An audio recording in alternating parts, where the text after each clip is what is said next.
Praise the lord, shalom, hallelujah, Jesus loves us so much. ఈ రోజు పరిశుద్ధ గ్రంథం నుండి లూకా సువార్త 5వ అధ్యాయం 5వ వచనము 6వ వచనం చదువుకుందాం. సీమోను ఏలినవాడా, రాత్రి అంతయు మేము ప్రయాసపడితిమి గాని మాకేమీ దొరకలేదు. ఆయనను నీ మాట చొప్పున వలలు వేతునని అతనితో చెప్పాను. వారలాగు చేసి విస్తారమైన చేపలు పట్టిరి, అందుచేత వారి వలలు పిగిలిపోవుచుండగా. ఆమేన్. ఇక్కడ ఏంటంటే మీరు పిక్చర్ చూస్తున్నారు కదండి. రాత్రంతా పేతురు గారు శ్రమ పడతారు, ఎందుకంటే వలలో ఒక్క చేప కూడా పడదండి. కానీ మరునాడు యేసు ప్రభు ఎప్పుడైతే తన దోణి ఎక్కినప్పుడు యేసయ్య కొంచెం ముందుకి ఆ దోణిని తొయ్యమంటారండి. తొయ్యమన్నాక ఇప్పుడు వల వేయమంటారు.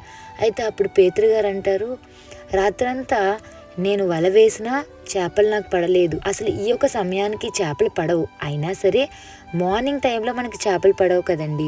సో మార్నింగ్ టైంలో యేసయ్య ఆ దోణి ఎక్కినప్పుడు పేతురు గారిని వల వేయమని చెప్పారు. అయితే అక్కడ పేతురు గారు అవిశ్వాసం చూపించకుండా విశ్వాసంతో అయినను నీ మాట చొప్పున వలలు వేతును అంటే యేసయ్య మాటకి లోబడి తన వల వేయడం జరుగుతుందండి. యేసయ్య మాట విని పేతురు గారు ఆ దోణిలోంచి వల వేయడం జరుగుతుందండి. చేపలు ఆ వలంతటి నిండిపోయి ఆ వల పిగిలిపోయేంత స్టేజ్కి వచ్చిందండి. అంటే చూడండి ఎంత బ్లెస్సింగ్సో. పేతురు గారు యేసే మాటకి లోబడ్డారు కాబట్టే తన జీవితంలో కార్యం జరిగిందండి.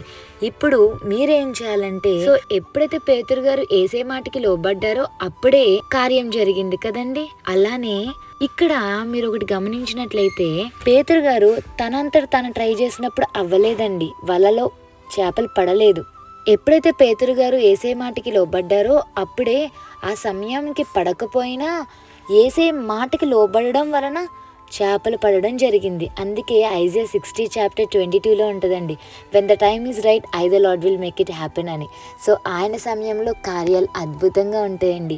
ఇప్పుడు మీరు చేయాల్సింది ఏంటంటే, ఏ విధంగా అయితే పేతురు గారి జీవితంలో ఒక గొప్ప కార్యం జరిగిందో అలాగే మీ యొక్క బ్రతుకు అనే నావ యేసయ్యని ఇన్వైట్ చేస్తే ఆటోమేటిక్గా మీ జీవితంలో జరగలేని కార్యాలన్నీ కూడా యేసయ్య ఉన్నప్పుడు ఖచ్చితంగా జరుగుతాయండి. పేతురు గారికి యేసయ్య తోడు లేనప్పుడు చేపలు పడలే, కానీ యేసయ్య నావలోకి వచ్చాక చేపలు పడినాయి. అలాగే మీ బ్రతుకు అనే నావలోకి యేసయ్యని ఎంటర్ చేయండి ఒక్కసారి, అప్పుడు అద్భుత కార్యాలు మీరే చూస్తారు. మీరు నమ్మండి, యేసయ్య ఉంటే అన్ని సమస్తము సాధ్యమండి. అప్పటి వరకు లేని చేపలు ఎలా వచ్చినాయో తెలుసా అండి? చేపలను సృష్టించింది కూడా యేసయ్య అండి. సో చేపలు కూడా దేవుడు యేసయ్య దోణిలో వాక్యం చెప్పినప్పుడు విన్నట్టున్నాయండి. అందుకే ఆ యొక్క చేపలు నా సృష్టికర్త పిలుస్తున్నారు, నేను వెళ్ళాలి అని అన్నీ కలిపి ఒక్క దిక్కునే ఉన్నాయి చూడండి. అంటే సృష్టించిన సృష్టికర్త మాటకి చేపలు కూడా లోబడినాయండి. అందుకే పేతురు గారి వలలో అన్ని చేపలు ఉన్నాయి. అలాగే మీ జీవితంలో ఒక చిన్న ప్రాబ్లం అయినా పెద్ద ప్రాబ్లం అయినా ఏ సహాయం అన్నా మీ యొక్క బ్రతుకు అనే నావలో యేసయ్య ఉంటే సమస్తము సాధ్యమేండి. సో మీ లైఫ్లో యేసయ్యని ఇన్వైట్ చేయండి, యేసయ్య మహిమను మీరు కళ్ళారా చూస్తారండి.